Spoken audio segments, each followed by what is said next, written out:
నాయకుడైనటువంటి రాష్ట్ర ఉపాధ్యక్షులు మాజీ శాసనసభ్యులైనటువంటి శ్రీ డాక్టర్ బివి జయనాశ్వరరెడ్డి గారికి టికెట్ కేటాయించినందుకు గాను మా అధినేత అయినటువంటి శ్రీ నారా చంద్రబాబు నాయుడు గారికి మరియు నారా లోకేష్ గారికి హృదయపూర్వక కృతజ్ఞతలు తెలియజేస్తున్నాము. ఈరోజు బివి మోహన్ రెడ్డి గారి స్వర్గీయ బివి మోహన్ రెడ్డి గారి ఆశీస్సుల వలన ఈరోజు మా నాయకుడైనటువంటి బివి జయనాశ్వరరెడ్డి గారికి టికెట్ కేటాయించడం జరిగింది తెలుగుదేశం పార్టీ తరఫున.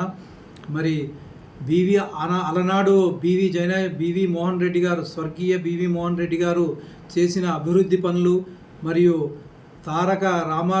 స్వర్గీయ తారక రామారావు గారి అంతరంగికుడైనటువంటి బివి మోహన్ రెడ్డి గారి తనయుడైనటువంటి శ్రీ జయనాశ్వరరెడ్డి గారికి టికెట్ కేటాయించడం వల్ల మా నందవరం మండలం తరపున కార్యకర్తలు నాయకులు చాలా ఆనందంతో ఉత్సాహంతో ఉన్నారు. అలాగే ఈరోజు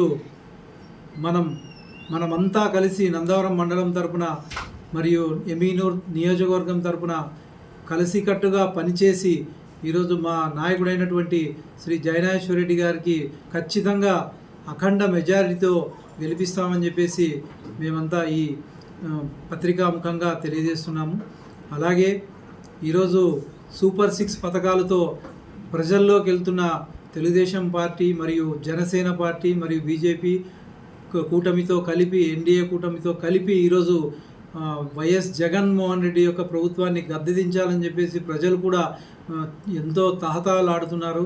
కాబట్టి ఈసారి ఖచ్చితంగా మేమంతా కష్టపడి మా నందవరం మండలం తరపున అత్యధిక మెజారిటీతో మన బివి జయనాశ్వరరెడ్డి గారిని గెలిపిస్తామని చెప్పేసి ఈ పత్రికా ముఖంగా తెలియజేస్తున్నాము. నా పేరు గురురాజ్ దేశాయ్, నందవరం మండలం.